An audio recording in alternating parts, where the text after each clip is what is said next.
नमस्कार, स्वागत है आप सभी का देवभूमि समाचार में। मैं आपके साथ निकिता कश्यप। बुलेटिन की शुरुआत करते हैं इस वक्त की बड़ी खबर के साथ। आपको बता दें कि उत्तराखंड खेल विश्वविद्यालय की दिशा में एक बड़ा कदम राज्य सरकार की ओर से उठाया गया है, जिसमें राज्य के पहले खेल विश्वविद्यालय के कुलपति और कुल सचिव की नियुक्ति कर दी गई है।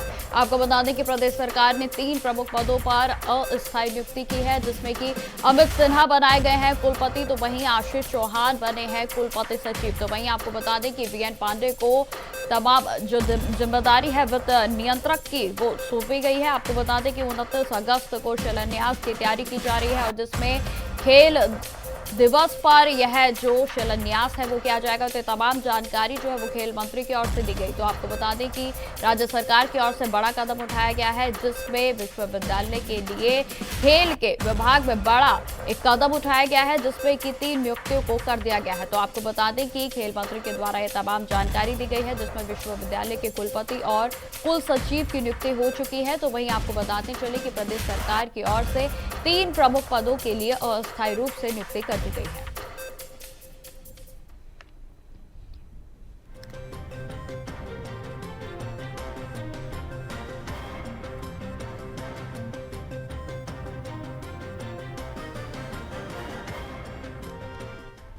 खबरों में आगे बढ़ते हैं। मतदान संपन्न होते ही मुख्यमंत्री पुष्कर सिंह धामी सीधे खाटीमा के 18 किलोमीटर दूर सुरई वन क्षेत्र के पवित्र भारामल बाबा मंदिर पहुंचे और जहां श्रावण मास के पावन अवसर पर उन्होंने देवाधिदेव महादेव का जलाभिषेक कर प्रदेशवासियों की सुख समृद्धि के साथ साथ राज्य की निरंतर प्रगति के लिए भी प्रार्थना की। तो वहीं आपको बता दें कि मंदिर परिसर में आयोजित भंडारे में सेवा करते हुए उन्होंने भक्तजनों को प्रसाद भी वितरित किया और जिससे कि आस्था और मानव सेवा का उत्कृष्ट उदाहरण भी सामने आया है।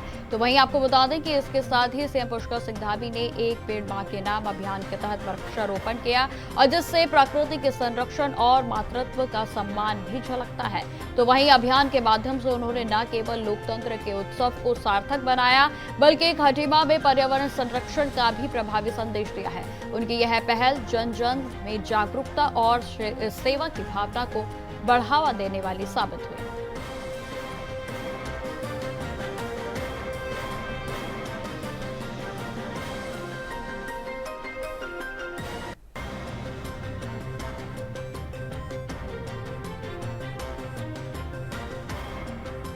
तो आपको बता दें कि मतदान के बाद सीएम पुष्कर सिंह धामी सीधा खाटीमा पहुंचे थे और जहां उनके द्वारा जलाभिषेक भी किया गया। खबरों में आगे बढ़ते हैं। उत्तराखंड में इन दिनों मानसूनी बारिश आफत बनकर टूट रही है। आपको बता दें कि प्रदेश में रुक रुक कर बारिश हो रही है और जिस कारण प्रदेश के कई स्टेट हाईवे और नेशनल हाईवे लगातार बाधित हो रहे हैं और जिससे लोग समय से अपने गंतव्य तक नहीं पहुंच पा रहे हैं। तो वहीं आपको बता दें कि मौसम विभाग ने आज फिर से कई जिलों में भारी बारिश को लेकर अलर्ट को जारी किया है। उत्तराखंड में मानसूनी बारिश फिर से जोर पकड़ रही है। तो वहीं प्रदेश के कई जिलों में आज भारी बारिश को लेकर अलर्ट को जारी किया गया। देहरादून मौसम विभाग के मुताबिक आज राज्य के पर्वतीय जनपदों में अनेक स्थानों पर, मैदानी जनपदों के कुछ स्थानों में हल्की से मध्यम बारिश को दर्ज किया गया है। तो वहीं आपको बताते चले कि आगे भी बारिश का दौर जारी रहने की आशंका जताई गई है। राज्य के रुद्रप्रयाग और बागेश्वर जनपदों में कहीं कहीं भारी बारिश होने की भी संभावना है। तो जबकि राज्य के पर्वतीय जनपदों में क्षेत्रों में चमक व गरज के साथ तेज बारिश का दौर शुरू हो सकता है और जिसको देखते हुए मौसम विभाग ने येलो अलर्ट को भी जारी किया गया है। तो वहीं देहरादून में आज आसमान में आंशिक रूप से आमतौर पर बादल छाए रहेंगे।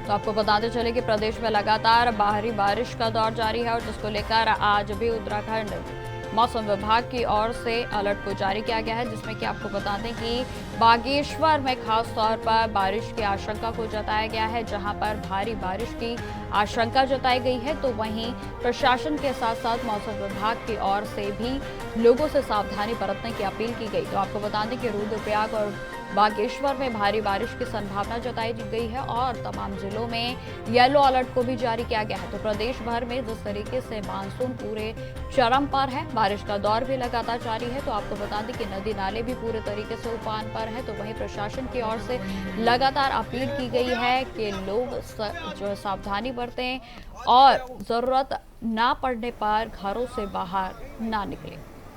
तो उत्तराखंड के कई जिलों में भारी बारिश की संभावना को व्यक्त किया गया है और जिसमें मौसम विभाग की ओर से लगातार अलर्ट को भी जारी किया जा रहा है। और आज के लिए भी आपको बता दें कि भारी बारिश का अलर्ट जारी किया गया है, जिसमें उत्तराखंड के तमाम प्रदेशों में येलो अलर्ट को जारी किया गया। तो वहीं आपको बता दें कि रुद्रप्रयाग और बागेश्वर में भारी बारिश की संभावना को जताया गया है। देख क्या मौके पे बनी वीडियो भी, वो गया आदमी, भी गया दूसरा, वो गया आदमी गया वो। इस खबर पर अधिक जानकारी के साथ हमारे साथ संवाददाता अभय कैंतुरा जुड़ गए हैं। तो अभय, जिस तरीके से लगातार प्रदेश भर में बारिश का दौर जारी है, आज का क्या कुछ अपडेट है? देखिए, आज भी मौसम विभाग की तरफ से उत्तराखंड के 2 जनपदों के लिए तो इस समय कह सकते हैं कि ऑरेंज अलर्ट और येलो अलर्ट यहाँ पर जारी किया गया है। बाकी जगहों पर भी ये कह सकते हैं, चाहे वो देहरादून हो या आसपास के जो भी जनपद हैं, वहाँ पर तेज़ बारिश की संभावना यहाँ पर जताई गई है। रुद्रप्रयाग और बागेश्वर जनपद के लिए जो येलो अलर्ट जारी किया गया है, जिसमें मौसम विभाग ने साफ तौर पर कहा है कि भारी से बहुत भारी बारिश की संभावना इन क्षेत्रों में यहाँ पर हो सकती है। इसलिए जिला प्रशासन को ज़्यादा सावधानी बरतने के लिए यहाँ पर कहा जा रहा है। इसके अलावा देहरादून या उसके आसपास के क्षेत्रों में भी तेज़ बारिश की संभावना मौसम विभाग की तरफ से यहाँ पर जताई गई है। लेकिन फिलहाल अभी ये कह सकते हैं कि देहरादून या उसके आसपास के क्षेत्रों में मौसम इस समय साफ यहाँ पर देखने को मिल रहा है। चटक धूप यहाँ पर खिली हुई है। तो ये कह सकते हैं कि जो बारिश कल तक देखने को मिल रही थी, उससे वो थोड़ी बहुत राहत जरूर यहाँ पर आम जनता को मिली है। लेकिन मौसम विभाग जिस तरीके से पूर्वानुमान यहाँ पर जारी कर रहा है, उसको देखते हुए जिला प्रशासन ने भी सतर्कता बरतना शुरू कर दिया है। ऐसे सभी संभावित स्थान जहाँ पर खतरा ज़्यादा हो सकता है भारी बारिश के दौरान, वहाँ पर लोगों को न जाने की चेतावनी यहाँ पर दी जा रही है। खासतौर पर जो देहरादून या उसके आसपास के या प्रदेश में दूसरे ऐसे जो पर्यटक स्थल हैं, जहाँ पर नदियों के किनारे लोग पिकनिक मनाने के लिए जाते हैं या फिर नदियों में नहाने के लिए जाते हैं, उन जगहों पर लोगों को ना जाने की इस समय सलाह वहां पर दी गई है। क्योंकि बारिश के कारण कभी भी जो नदियों का जो जलस्तर है वो यहाँ पर बढ़ सकता है। मौसम खराब होने की संभावना के चलते कह सकता है कि जो नदियों का जो जलस्तर है वो अचानक से यहाँ पर तेजी के साथ बढ़ने लगता है। इसलिए आम जनता को कोई परेशानी ना हो, इसलिए एहतियात के तौर पर पहले से ही सावधानी बरतने के लिए यहाँ पर कह दिया गया है।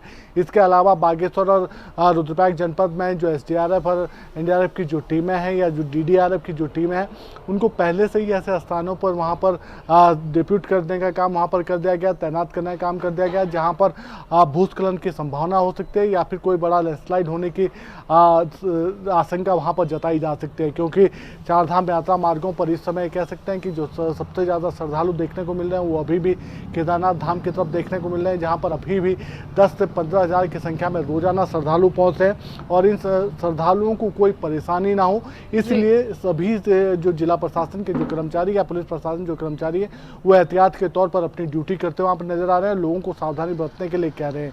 प्रदेश के जो अन्य जनपद हैं वहाँ पर भी हल्की बारिश की संभावना मौसम विभाग की तरफ से जताई गई है। यानी आगामी 30 जुलाई तक का जो मौसम है उसमें मौसम विभाग ने साफ तौर पर कहा है कि प्रदेश के ज़्यादातर क्षेत्रों में तेज बारिश की संभावना यहाँ पर है। इसलिए जनता को भी ज़्यादा सावधानी बरतने की आवश्यकता यहाँ पर रखनी चाहिए। और अगर बारिश तेज हो रही है तो फिर जो यात्रा है या फिर दूसरे ऐसे जो कारण जो घरों से बाहर जाने के लिए हो, अगर जरूरी है तो तभी घरों से बाहर जाने का काम करें, लेकिन उसमें भी पूरे एहतियात बरतने का काम उनकी तरफ से करने का काम यहाँ पर किया जाए। तो मौसम विभाग का जो पूर्वानुमान है उसके हिसाब से जिला प्रशासन और जो आपदा प्रबंधन की जो टीमें हैं वो अपने लोगों को जागरूक करने का काम कर रही है, एहतियात बरतने का काम कर रही है और कोशिश कर रही है कि जनता को इन बारिश के या मानसून सीजन में किसी भी प्रकार की कोई परेशानी ना हो। जी बिल्कुल। अब है इस सबके बीच जो एक बड़ी समस्या बन रही है वो इस समय ट्रैफिक की बन रही है, क्योंकि नेशनल हाईवेज जो है वो भी पूरे तरीके से बाधित हो रहे हैं। तो इसको लेकर क्या कुछ डाइवर्ट प्लान जो है वो पुलिस की ओर से किए गए हैं, क्योंकि लंबा जाम लगा हुआ है, लोग अपने गंतव्य तक नहीं पहुंच पा रहे हैं समय पर। अब है देखिए ये जो मानसून अभी तक की मानसून की स्थिति यहाँ पर रही है, जो बारिश आसमान से बरसी है उससे उत्तराखंड की लाइफलाइन पूरी तरीके से ध्वस्त होती हुई नजर आई है। क्योंकि उत्तराखंड में जो ये कह सकते हैं कि आवागमन या यातायात का जो प्रमुख साधन हो वो यहाँ की सड़कें होती है। ऐसे में वो सड़कें इस मानसून सीजन में सबसे ज़्यादा प्रभावित यहाँ पर नजर आई है। चाहे आप नेशनल हाईवेज हो, स्टेट हाईवे हो या डिस्ट्रिक्ट हाईवे हो या फिर जो ग्रामीण जो सड़कें हैं उन सड़कें सबसे ज़्यादा इस बारिश के मौसम में प्रभावित होती नजर आई है। कोशिश प्रशासन की तरफ से यही की गई है कि ज़्यादातर जो सड़कें जो अवरुद्ध होती नजर आती हैं उनको तत्काल खोलने का काम यहाँ पर किया जा सके। लेकिन जहाँ पर भारी लैंडस्लाइड हो रहा है, जहाँ पर भारी भूस्खलन हो रहा है, वहाँ पर पूरी तरीके से सड़कें वॉश आउट हो रही है। इसलिए वैकल्पिक मार्गों का उपयोग करने का काम इस समय जिला प्रशासनों की तरफ से वहाँ पर किया जा रहा है। जो आवागमन है उनको डाइवर्ट करने का काम वहाँ पर किया जा रहा है, ताकि डाइवर्ट करके दूसरे मार्गों के माध्यम से जनता या जो श्रद्धालु यहाँ पहुँचे, यात्री यहाँ पहुँचे, उनको उनके गंतव्य तक पहुंचाया जा सके।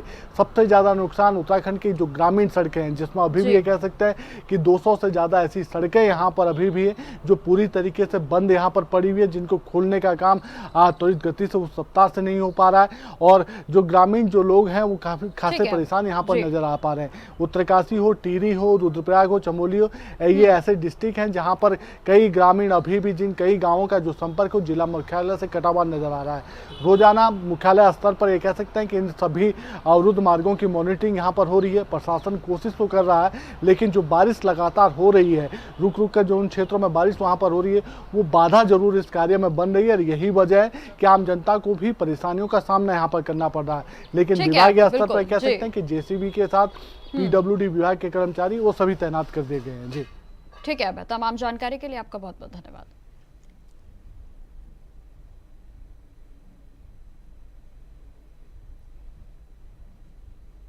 खबरों में आगे बढ़ते हैं। आज शुक्रवार का दिन उत्तराखंड के लिए बेहद ही खास है। आपको बता दें कि आज वह ऐतिहासिक दिन है जब उस समय शख्सियत की जो 150वीं जयंती मनाई जा रही है, जिसने कभी आदमखोर बाघों से लोगों की जान बचाई और बाद में अपने जीवन को वन्य जीव संरक्षण को समर्पित कर दिया।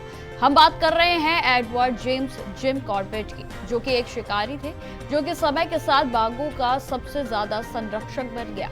आपको बता दें कि जेम्स कॉर्बेट की 150वीं जयंती के मौके पर रामनगर, कालाडूंगी, छोटे हल्द्वानी के साथ साथ कॉर्बेट टाइगर रिजर्व के विभिन्न हिस्सों में भव्य कार्यक्रमों का आयोजन किया गया है। कॉर्बेट से जुड़े अधिकारी, पर्यावरण प्रेमी, नेचर गाइड्स, कारोबारी और आम लोगों के बीच इस ऐतिहासिक दिन को पूरे उत्साह के साथ मनाया जा रहा है। तो वहीं आपको बता दें कि 25 जुलाई 1875 को नैनीताल में जन्मे एडवर्ड जेम्स कॉर्बेट ने अपने जीवन की शुरुआत एक कुशल शिकारी के रूप में की थी। उन्होंने 31 वर्ष की उम्र तक 33 आदमखोर बाघों और तेंदुओं को मारा था और इसमें 1907 में चंपावत का वह बाघ भी शामिल था, जिसने कि 436 लोगों को मार गिराया था। तो वहीं आपको बता दें कि 1910 में मुक्तेश्वर में मारा गया तेंदुआ भी 400 से अधिक लोगों की जान ले चुका था। लेकिन समय के साथ उनका हृदय का परिवर्तन हुआ और शिकार की जगह उन्होंने संरक्षण को अपनाया और वन्य जीवों के प्रति प्रेम जागा। उन्होंने बाघों को मारने की बजाय बचाने का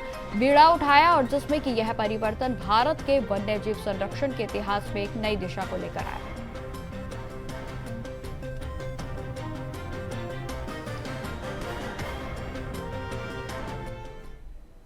देहरादून के जिला आबकारी अधिकारी केपी सिंह के काले कारनामे सामने आने के बाद सीएम के द्वारा निलंबित करने के लिए सिफारिश की गई है। आपको बताते चले कि डीएम सविन बंसल केपी सिंह पर जो है निजी स्वार्थ के चलते जनहित के फैसलों का विरोध करने, जिम्मेदारियों को अनदेखी के साथ साथ प्रशासन को गुमराह करने के गंभीर आरोप लगे हैं। आपको बता दें कि यह मामला 6 शराब दुकानों की शिफ्टिंग से जुड़ा हुआ था और जिसे सड़क सुरक्षा समिति ने जनहित में जरूरी मानते हुए हटाने का आदेश दिया था।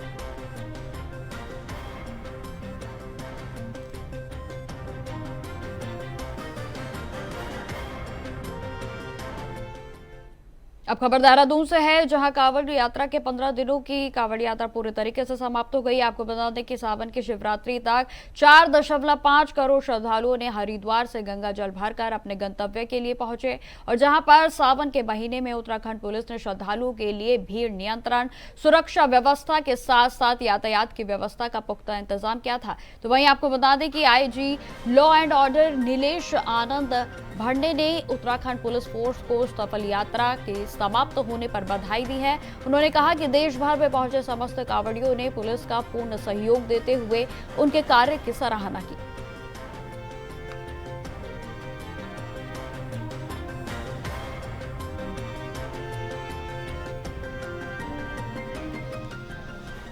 जो है कावड़ यात्रा एक बेहद चुनौतीपूर्ण जो है इस बार की रही है, लेकिन पुलिस का प्रबंध काफ़ी बेहतर रहा है। सभी जो जितने कावड़ यात्री जो आए हैं उन्होंने भी पुलिस के जो है सारे जो जितना पुलिस का अरेंजमेंट था उससे जो है काफ़ी सराहना किया है। हर कदम पे पुलिस जो है कावड़ यात्रियों के साथ रही है, चाहे वो खोया पाया केंद्र हो, चाहे कई कावड़ यात्री जो है घायल हुए, कई एक्सीडेंट्स की घटनाएं हुई, लेकिन पुलिस हर कदम उनके साथ अस्पताल में हो कि वह उनकी जान बचाने में कई कावड़ बह रहे थे तो कई कावड़ यात्रियों की भी वैसे भी जान बचाई गई। ट्रैफिक के इंतज़ाम बहुत बेहतर तरीके से रहे। नए पार्किंग स्थल्स जो है इस बार डेवलप किए गए, तो सारे जो एज़ पर प्लान जो है पार्किंग व्यवस्था चली, डाइवर्जन्स चले, इसलिए कहीं भी कोई ऐसा नहीं हुआ कि पूरा इतना यात्री आने के बाद भी कहीं कोई जाम लगा या कहीं कोई रुकावट हुई हो यात्रा में। तो जो है 10,000 से ज़्यादा की जो है फोर्स इस बार लगाई गई थी। जोनल सुपर जोनल भी इस बार बढ़ाए गए थे। लगभग जो है हमारी 22 कंपनियां पीएसी की हमारी उत्तराखंड पुलिस की लगी थी। इसके अलावा जो है 10 कंपनी पैरामिलिट्री फोर्स भी हमने इसमें लगाई गई थी। तो समस्त जो है हमारा फोर्स जो है पूरे उत्तराखंड से गेस्टेड अफसर्स जो है वो सारे उत्तराखंड से आए हुए थे। तो एक टीम वर्क के तहत जो है एसएसपी हरिद्वार, आईजी गढ़वाल, इन्होंने बहुत उनकी टीम ने एक अच्छा जो है एक कावड़ यात्रा जो है संपन्न किया है। तो उन सारी टीमों को जो है माननीय पुलिस महानिदेशक इन्होंने बधाई दिया है कि एक जो है सक्सेसफुल कावड़ यात्रा कराने की। ऋषिकेश में हरिद्वार रोड स्थित ज्योति विशेष विद्यालय में पौधारोपण का कार्यक्रम आयोजित किया गया। आपको बताते चले कि जिसमें मुख्य अतिथि भारतीय जनता पार्टी की महिला मोर्चा की राष्ट्रीय महामंत्री दीप्ति रावत और जिला अध्यक्ष राजेंद्र तड़ियाल पहुंचे। आपको बता दें कि पार्षद तनु तेवतिया और उनके साथ साथ बीजेपी के कार्यकर्ताओं ने दोनों अतिथियों का गर्मजोशी के साथ स्वागत किया। तो वहीं आपको बता दें कि मौके पर दोनों अतिथियों ने मेयर शंभू पासवान के साथ मिलकर विशेष बच्चों के उपहार भी वितरित किए गए। तो वहीं विशेष बच्चों को पर्यावरण के महत्व पर जानकारी के लिए जागरूक भी किया गया। आपको बताते चले कि स्कूल प्रबंधन ने अतिथियों को विशेष बच्चों की विशेषताओं के बारे में जानकारी भी दी।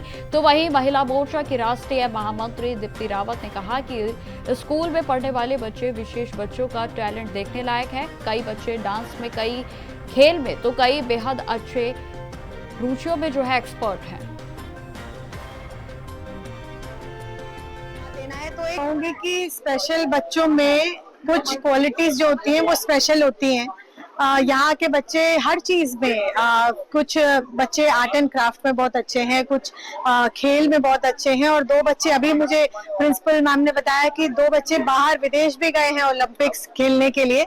तो आप ये देखिए कि बच्चों में टैलेंट बहुत है, और कुछ बच्चे डांस में यहाँ पर बहुत अच्छे हैं, वो बता रहे थे। तो ऐसे ही पर्यावरण के प्रति कैसे वो सजग रहे, कैसे सचेत रहे, कैसे चिंता उनको रहे, उसके लिए आज हरेला पर्व यहाँ मनाया गया। मैं कहूंगी कि तन्नू और विकास तेवतिया के इनिशिएटिव से इसको किया, लेकिन पूरी पार्टी के लोग, हमारे जिलाध्यक्ष जी, मेयर और महिला मोर्चा सभी यहाँ उपस्थित रहे और बहुत अच्छे से बच्चों को यहाँ बताया कि किस प्रकार से ये जो पेड़ यहाँ लगाए हैं और फलदार पेड़ जो लगाए हैं उनकी उन्हें चिंता भी करनी है, पेड़ में कैसे उन्हें पानी देना है, खाद देना है, तो एक कैसे उनको अवेयरनेस यहाँ मिली। तो मुझे लगता है वो भी उनके बीच में बहुत हुई और बच्चों को उससे प्रेरणा मिलती है। कहूंगी कि स्पेशल अब खबर हरिद्वार से है, जहां ड्रग्स विभाग ने सिडको लिस्टेड 2 फार्म कंपनियों के साथ साथ ज्वालापुर क्षेत्र में थोक दवा के विक्रेताओं की दुकानों पर औचक निरीक्षण किया। तो वहीं आपको बता दें कि इस दौरान अधिकारियों ने दवाओं की गुणवत्ता जांचने के लिए 3 नमूने भी एकत्रित किए हैं। तो वहीं आपको यह भी बताते चले कि निरीक्षण अभियान वरिष्ठ ड्रग्स इंस्पेक्टर अनीता भारती के नेतृत्व में एफडीए अपर आयुक्त ताजबर सिंह के निर्देश पर किया गया है। उन्होंने यह भी बताया कि दवा की गुणवत्ता सुनिश्चित करने के लिए विभाग लगातार निरीक्षण कर रहा है। तो वहीं आपको बताते चले कि सीडीएसओ सीओ और स्टेट ड्रग्स इंस्पेक्टर की टीम ने सिडकुल में स्थित नेपुर फार्मा के साथ साथ ग्रीनबरी फार्मा का भी निरीक्षण किया। गौरतलब है कि नेपुर फार्मा में जो पिछले माह निरीक्षण के दौरान पाई गई कमियों के चलते उत्पादन पर रोक लगाई गई थी, उसके बाद निरीक्षण के दौरान उद्योगों को गुणवत्ता मानकों का पालन सुनिश्चित करने के निर्देश भी दिए गए।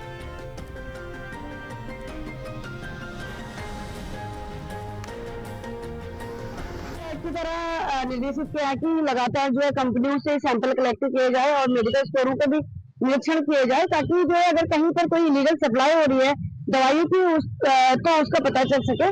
हमारे द्वारा निरंतर इस आदेशों का जो है पालन किया जा रहा है और आज भी मेरे द्वारा जो है 2 कंपनी का विजिट किया, जिसमें हमारी अपर आयुक्त का कहना है कि यहाँ पर कंपनियों को इस तरीके से सुधारा जाए कि यहाँ से अधिक दवाएं जो है अच्छा जो है निर्यात करें और WHO एटलीस्ट सारी कंपनी के पास होना चाहिए। तो आज भी आप हमारे द्वारा एक कंपनी का विजिट किया गया था ग्राउंड वेरी, जिसका कि WHO तो उसने आवेदन किया है और बहुत जल्द वो जो है अपना जो भी छूट कमियां है उसको पूरा करके और WHO प्राप्त करेगा। और उसके अतिरिक्त कंपनी न्यूक्लियर करके जो कि पिछले महीने उसका स्टॉक प्रोडक्शन किया था और लगातार जिन कंपनियों का जो स्टॉक प्रोडक्शन किया जा रहा है वो लगातार सुधार कर रही है और सुधार करने के बाद सीडीएसओ और स्टेट के द्वारा पुनः उस पर विजिट किया जाता है। इसी के दौरान आज भी हमारे द्वारा एक का विजिट किया गया और ज्वालापुर क्षेत्र में कुछ होलसेल के विजिट किए गए, जहाँ से जो है 3 दवाओं के सैंपल भी लिए गए हैं। खबर देहरादून से है, जहां उत्तराखंड पुलिस ने साइबर अपराधियों के खिलाफ देशव्यापी ऑपरेशन को शुरू किया है। आपको बता दें कि ऑपरेशन प्रहार के तहत 23 टीमों ने 50 से अधिक साइबर ठगों पर कार्रवाई की और जिसमें कि 30 से ज्यादा फरार अपराधियों के घरों पर नोटिस को भी चिपकाया गया। तो वहीं आपको यह भी बताते चले कि पुलिस उपाध्यक्ष अंकुश मिश्रा ने यह कहा कि उत्तराखंड की पुलिस पहली राज्य ऐसा है जिसने की इतनी व्यापक स्तर पर कार्रवाई की है। तो वहीं डिजिटल अरेस्ट और फर्जी वीडियो कॉल से खासतौर पर बुजुर्ग भी निशाने पर रहे।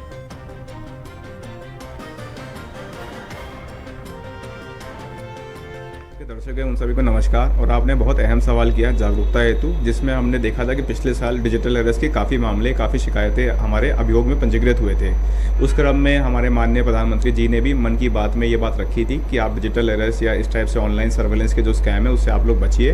एंड उसके बाद काफ़ी ज़्यादा गिरावट आई थी, जिसमें इस प्रकार के मामले रुक गए थे। परंतु इस साल जो हमने देखा कि इनिशियली डिजिटल अरेस्ट के उतने मामले नहीं आए, परंतु पिछले एक महीने में हमने देखा कि दोबारा डिजिटल अरेस्ट की कुछ शिकायतें आने लगी हैं, जिनमें काफ़ी बड़ी बड़ी एफआईआर हो रही हैं। और जैसे कि हमने 3-4 दिन में भी देखा कि जिसमें 1.5 करोड़ हो गए, 60 लाख हो गए, 25 लाख हो गए, 30 लाख हो गए, ऐसे लोगों ने डिजिटल अरेस्ट के स्कैम में देखा।